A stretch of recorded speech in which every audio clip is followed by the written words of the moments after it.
it's also about the study of my own life. The only thing that I really am an expert in is my own life. And that's the only thing I can speak with any authority about. So I'm not an authority on quantum physics. I'm not even an authority on the principles of wholeness, which I'm going to share with you. They're just the things that, as I have studied my own process and have studied my own life and have taken good notes, they're the things that have come out that make sense to me. Okay? So before we get started, I'd like to invite you to turn on your participant observer. Does everybody know what I mean by that?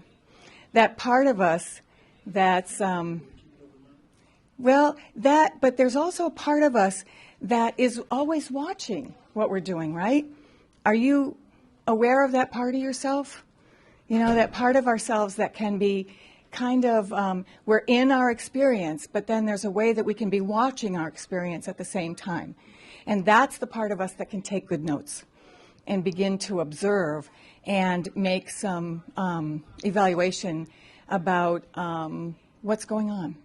Okay, so I invite you to turn on the participant observer. And before we get started, I'd like to ask you to take a pulse.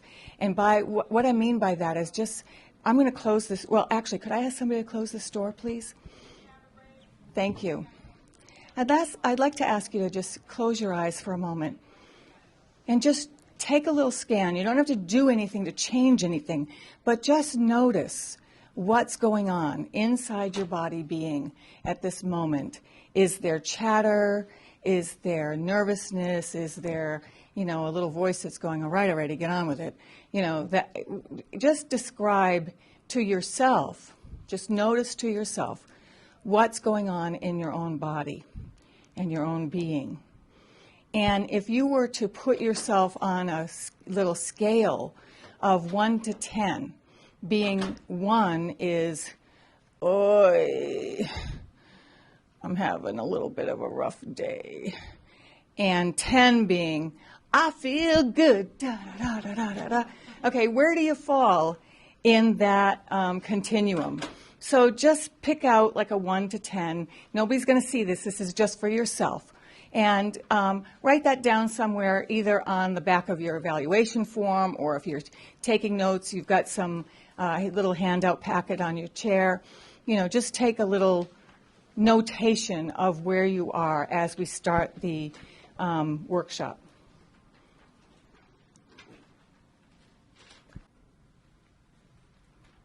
If you were to live in the ideal world and have the ideal life, what would that look like?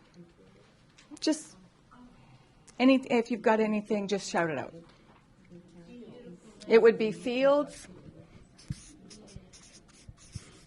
and beautiful landscape.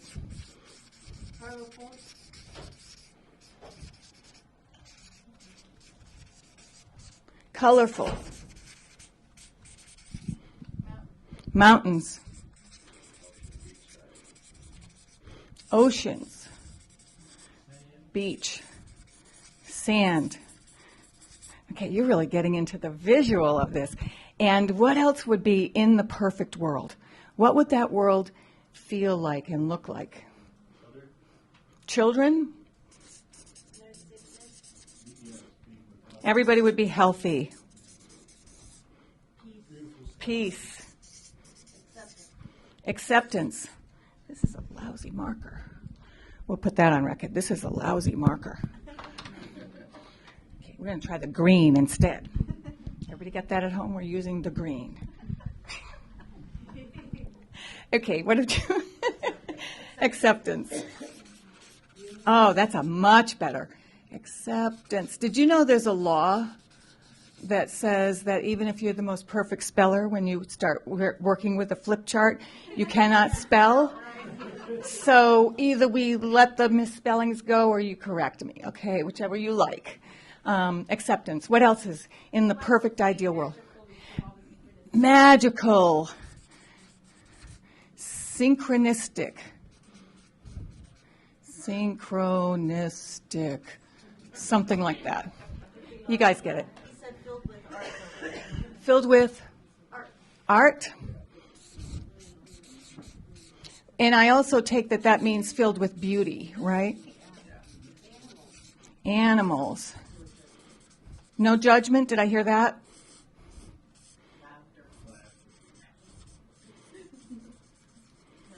Laughter. Hey, I have a secret plan to achieve world peace. Want to hear it? Okay, so you know how when a 3-year-old laughs, it's like so contagious, right? That you just can't not laugh when you hear the giggling of a child.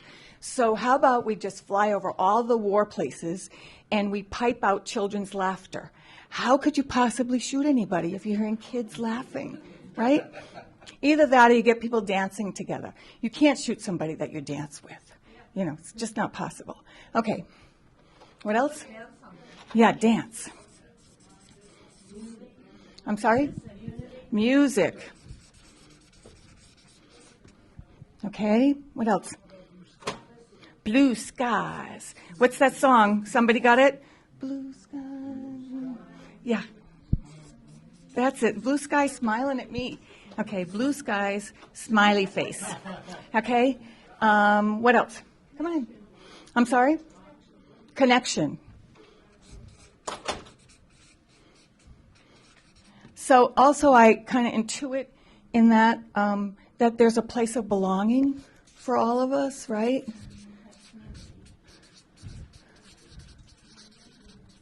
Community.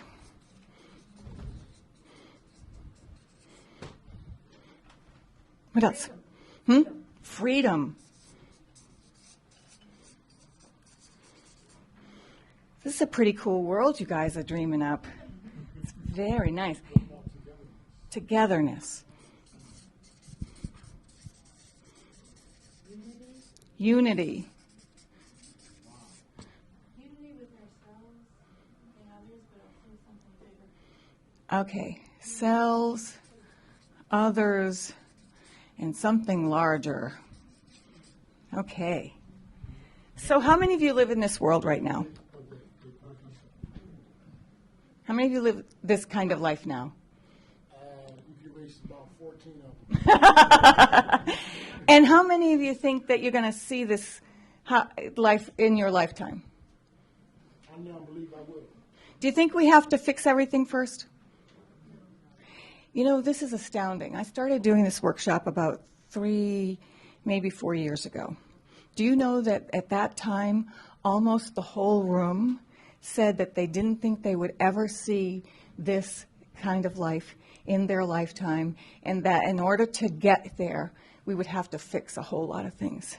So in just 3 years, the consciousness has shifted enough that the majority, for those at home, the majority of the room said that they didn't feel like we had to fix everything, and that they will see this kind of life. And how will we get there? Anybody have any ideas? By being it. Right. And, you know, 3 years ago, I had to kind of convince people that you didn't have to work hard to put this here, did you? Okay, you guys all know this. You know what the ideal life and the perfect world would look like. And do you know how you know that? Anybody have any idea? Because it lives already inside you. You would not have access to these thoughts and feelings and these ideas if it didn't already live inside you. That's part of that spiritual being. It's part of what we know already. Yeah. And I don't know about you, but this is a question I ask often. How many of you have felt like you didn't quite belong? You didn't quite fit in? That there was something very odd about you? Guess what? That isn't about being mentally ill, quote, mentally ill, right? Do you know what? I ask this almost everywhere. Do you know, for those at home, everybody in the room raise their hand. Do you know that most people feel that way? Who knew? I thought it was just me. Did you think it was just you? Yeah. I don't fit in. I don't quite belong because there's something, you know, pretty strange about me because all those other people out there belong, right? the truth is we all have that kind of feeling. And I think, this is my own take on it, that there's something in us that knows that this is the truth. You know, that all these things that we just put up here are the truth about our own being and the truth about what life is meant to be. Does that sound reasonable to you? And I don't know about you, but there's a place in me that's always been like, I don't think I belong here. And I don't think I'm from here. How many have ever had that feeling? I don't know where I'm from, but I think I'm from some distant star somewhere, because the place I'm from, people love each other, and people are kind to each other, and people are accepting, and people are generous. That's the truth of our being, and it's the truth of what we know. So it feels awfully like we are not at home. You know, how many of you have ever felt like, gosh, I just want to go home? I don't know what that means, you know.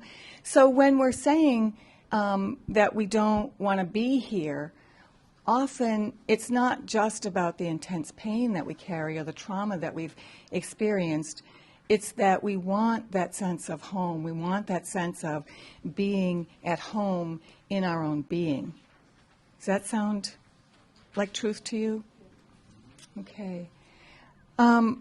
Just to tell you a little bit about my story, I don't want to go into it too much, but, maybe we should hang this one. Like most everyone in this room, I grew up with lots of trauma, neglect, abuse. And I don't need to tell the story of that because it's pretty similar to a lot of what other people have experienced. And I really thought that when I became, almost an adult and I left home, that I could just kind of walk away from all that. I didn't really know that I was carrying it with me and that it was playing out in my life in a lot of ways. And I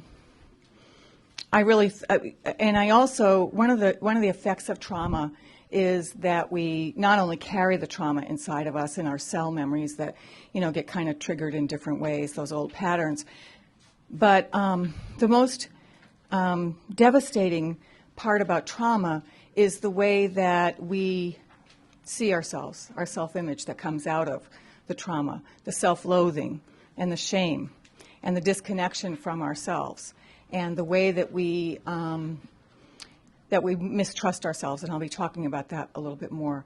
And so I definitely did that. I did the wanting to belong. And so how do you belong? Anybody? Yeah, that's how you really belong. But what I did before I started doing my reclaiming work was that I morphed myself. I just yeah, right. What do you want? I'll be it, and cut off everything that's authentic and kind of, fit into the little box as much as I could. And then what happens is it's like we're on a bungee cord. We can only get so far from ourselves before something happens to kind of call us back home to ourselves. And what does that usually look like? Usually looks like some sort of trauma, some sort of pain, some sort of crisis, because what gets our attention better than anything? Pain, right? It really serves a great purpose. Pain gets a really bad rap, right? So when that happened in my life, and I call it a splitting open kind of moment, and I'm sure that might resonate. Anybody here have lived through a splitting open moment? I happened to, at that moment, when my stuff was up enough that it couldn't be ignored, you all know that place, right? I walked into a private therapist's office instead of a mental health center. And that private therapist happened to have a PhD in Eastern philosophy and was a former minister. And so his style was pastoral counseling. Oh, and the big important piece is he was in a feud with my insurance company, so he wouldn't take my insurance. So I never saw anything that looked like a diagnosis. I didn't even know that that kind of thing existed. All I knew was that I was in a lot of pain. And that person started working with me, and no matter how I showed up in my most neurotic state, in my most messy mess, where I was just kind of blah, he looked at me with eyes of, dare I say this word because it's not used in the mental health system, it's like a 4-letter word, love. He looked at me as if I were the most delightful creature on the face of the earth, even when I was just spewing out all this like blood and guts stuff. And the way that you look at a 3-year-old, when a 3-year-old is just being a 3-year-old, and they're so 3, and they're like hanging from the rafters and they're doing whatever. And how do you look at that child? The only way to look at that child is like with total love and just like, oh my God, this kid is amazing no matter what they do. That's what I was seeing reflected in this person's eyes. And that, more than anything, ripped me more open because I had never seen that look. Should have seen it from parents, should have seen it from husbands. I was on my second husband at the time, and I had never seen that look that says, you're amazing. And it really ripped me open to my core. And then, no matter what I did, the response was, how natural. How natural that you would act that way. How natural that you would want that. How natural that you would respond that way. So I had the incredible grace of just healing the pain.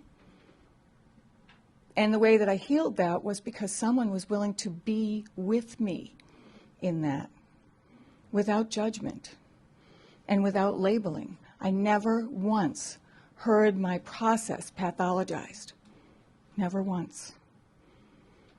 And so when I get done with 18 months of therapy, not 10 years of therapy, I went on to school and I started working in residential programs.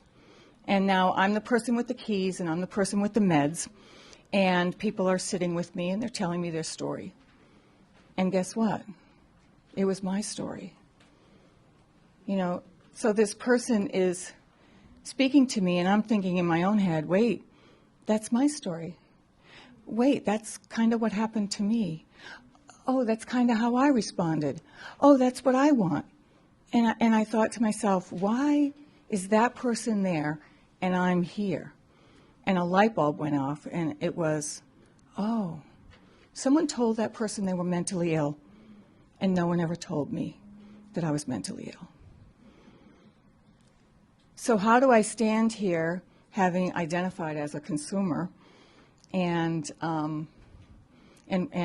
working in a consumer-run organization? I escaped patienthood. I escaped labeling. I escaped a lot of those things. But that's my story. That's what I bring to this conversation, is that I absolutely know that the only reason my story is the way my story played out was because I walked through that door rather than the public mental health center door. What do you think would be my story if I had gone there when I couldn't stop crying? Can you imagine? Can you tell me what you think my life would have been? Right. And what would I have taken on as a belief system about myself? Right. So. Alternatively, what happened to me was I just rejected everything. Mm-hmm. I just said, I'm not mentally ill and all full of beans. Goodbye. Yeah, and some people do that. The lucky ones enter that door and walk right back out of it, really quickly. The ones who have enough health and enough strength. Or enough support. Enough, whatever kind of. Yeah. I was fortunate. I mean, I was a mess. I was a real mess. What I identify with is pain. What I identify with is suffering. What I identify with is a trauma history, But what I don't identify with is thinking that I was broken. I did think I was broken. I did think I was wounded, but I didn't think I was mentally ill.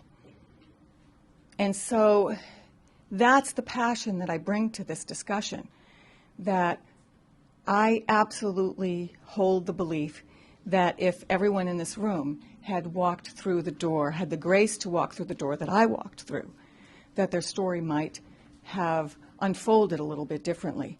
But I also believe in kind of a soul journey and a soul purpose, and the fact that we're transformational machines, and that we, possibly have the opportunity to absolutely transform the experiences that we've had. So, with that, I'd like to ask you this series of questions. How might your life have been different if the first time, there's some things that I need to fix in this. How might your life have been different if the first time you reached out for help, when you felt emotional suffering and psycho-spiritual overwhelm, you were met by people who were experienced in being with their own deep suffering, who held an understanding of the territory? And what if you were met with awareness, compassion, dignity, and respect? How might your life have been different if, when you felt the need for safety and support, you were taken to a sanctuary, a place of beauty, peace, serenity, nature, where you were fed healthy food that was lovingly prepared?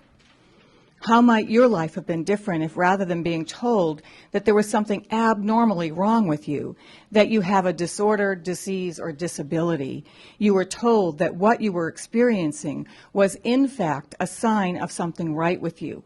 What if you were told that you were engaging in a sacred alchemical process of releasing, reassessing, reordering, and restructuring? How might your life have been different if you looked in the mirror of eyes of acceptance, understanding, and reverence? How might your life have been different if you were told someone was willing to be with you in the scary moments of this sacred process? Not to label your process or stop it or fix it, but to hold witness with no agenda, holding sacred space and honoring your innate wisdom, your perfection, your divinity, and your wholeness. How might your life have been different? And so these are the questions I ask you to just hold as we go through this information. Okay?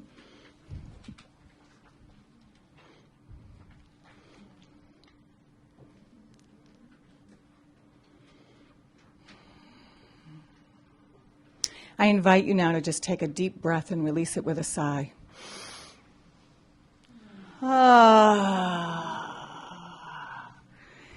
There is something magical that happens when you actually do that sigh and you actually make a noise.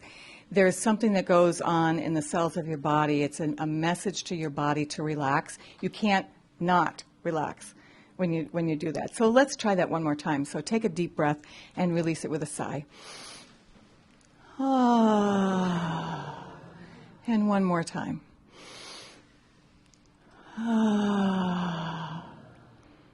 Now close your eyes. Take that little pulse again and notice what number you feel at this moment. And jot that down on your paper.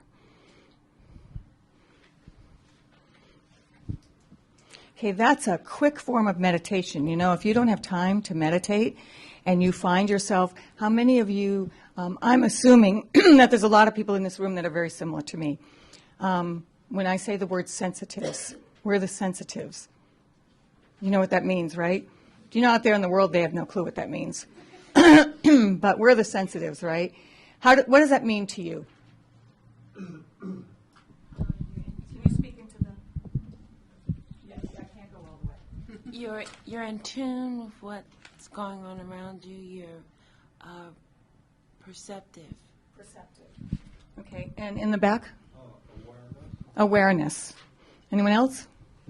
I think for me it means that I don't have filters that work well when pain or dishonesty or things like that come into my life.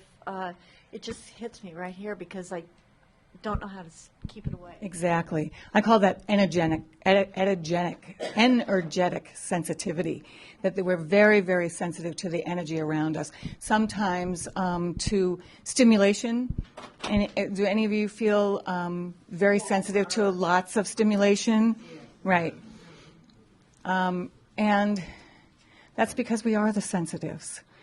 And there's something very innocent in that. Do you notice that?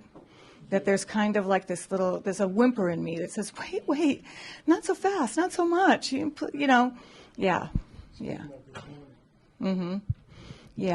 So this is another exercise I want to take us through that is sometimes useful. Okay, so when you think about those places, people, activities that just help you feel open, alive, and flowing, those places where you can't not smile, where just the smile comes out. Tell me what those places are like. Where? What's that? Garden. Children. And I would add, of course, children's laughter.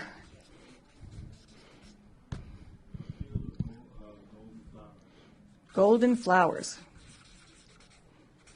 Well, this hearing is taking me back to a time where I was on this job, and I got off that night. It was just I was able to rent a boat, and I was laying on the boat just looking up at the stars. It was just like you could just count these Stars lying on the boat. Okay. I can't recall feeling like that moment of Peace. peace. Water? Being in water. Yeah, for me it's any kind of water. It's ponds, lakes, streams, waterfalls, puddles. Yeah. For me, part of it is about smell, like the smell of fall leaves, Yes. rain. Yes. So fresh, kind of like fresh smells, right? Mm-hmm. Anyone else? Colors, beauty, and colors. Walking in the woods. Okay, so let's do the walking bits. The walking in the woods, walking on the beach. Where else do we walk that we like? Walking in the fields, walking in the mountains, deep lakes.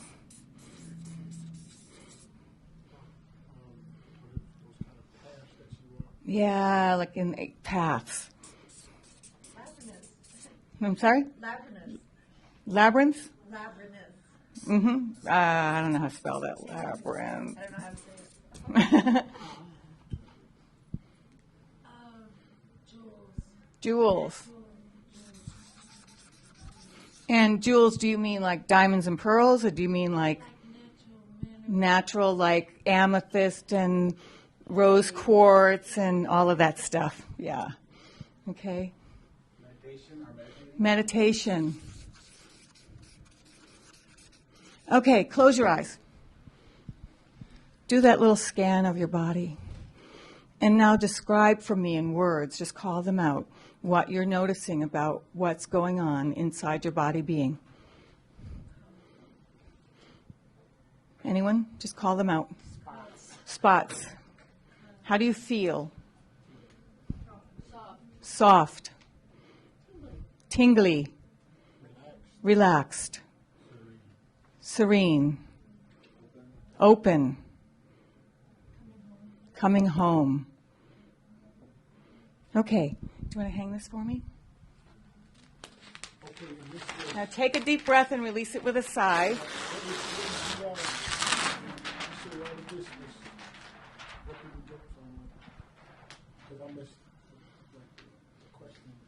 Mm-hmm. That's that right here. Okay. What makes you feel whole, alive, open, and flowing, the place of the smile. Okay? Now, we're going to move on to the right side of the page, just so that we have the comparison. What makes you feel shut down and constricted and closed off? People telling me what to do, say, and think. Ugh! Telling me what to do, say, or think.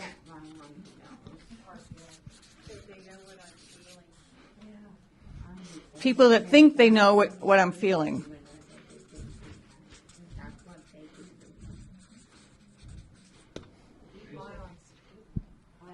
Violence. Depression. Anger. Meds. Negative what? Just negativity? Yeah. Negativity. Fear. Not reading the truth about me from mental health. Ooh, so my records that are distorted medical records. But I'm not true to myself. Not being true to myself. And what does that show up like? Like, How do you know when you're not being true to yourself? because when I do something just because society wants me to do that. Conscious attention. Boy, that feels awful, doesn't it? Yeah. Anxiety. Loud noises. And for me, it's traffic. What about cubicles? Fluorescent lights. And rudeness.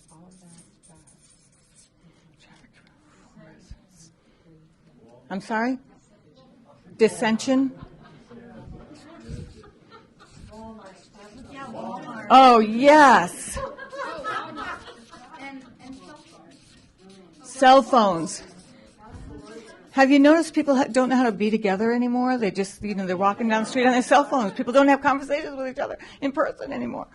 Okay.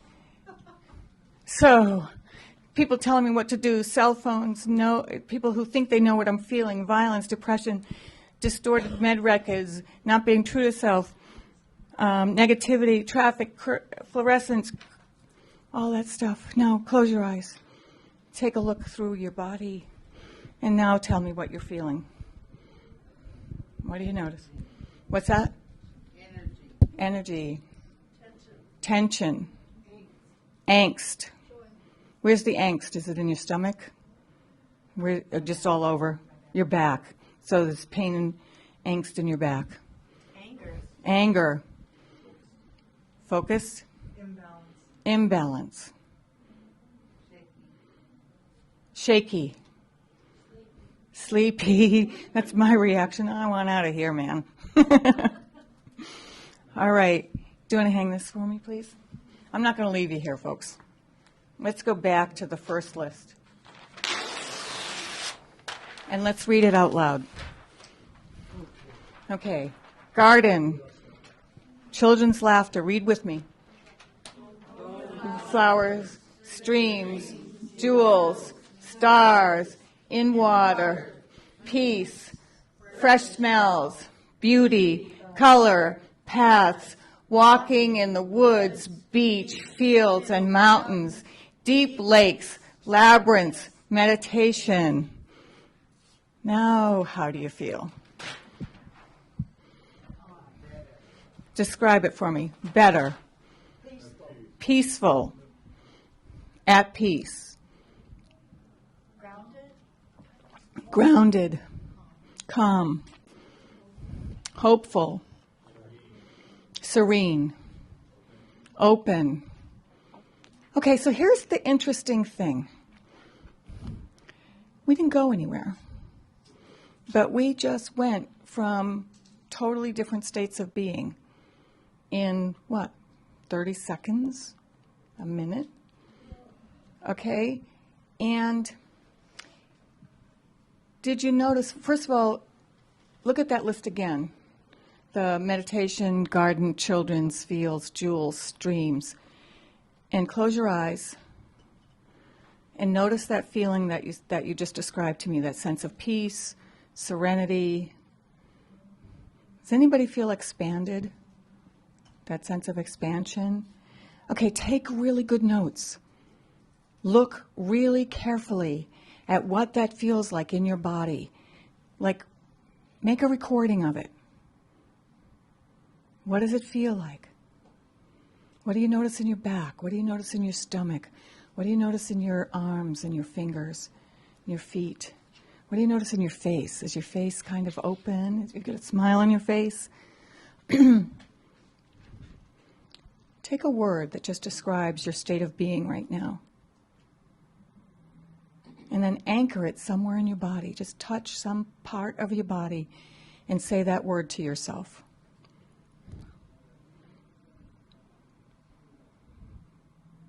And know that you can come back to this place, this state of being, anytime you want by just touching that part of your body that you just anchored and saying that word. Is that kind of like starting your emotions and feelings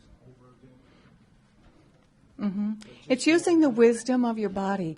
What this really shows you is that your body is a barometer. And I would call the things that are on the left side of your body, the left side of this paper, the part that says whole, alive, open, and flowing, the place of the smile. These are life-enhancing. The things that are on the right side of your page, and these are, this page is on the website. You can download this and you can do this. You don't need this. You can just use a piece of paper. But keep it around for a while and add to it, and make sure that you're using your barometer. These are called life-deadening experiences, life-enhancing experiences. You know what they are. Your body tells you. It's not a head thing, okay? And this can be used all the time, even just to label your experience that in a way that's authentic to you, not somebody else's interpretation of what's going on. So when you find your body, you just saw what happens in your body. Your body closes down. It gets tight. You have anxiety. Your back starts to hurt. Your shoulders are heavy. The stomach starts to have knots in it. The throat closes up. Those are really good indicators that something's happening that's life-deadening around you.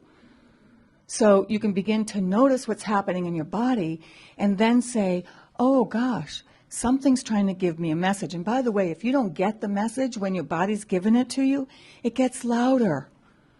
That's where disease comes from.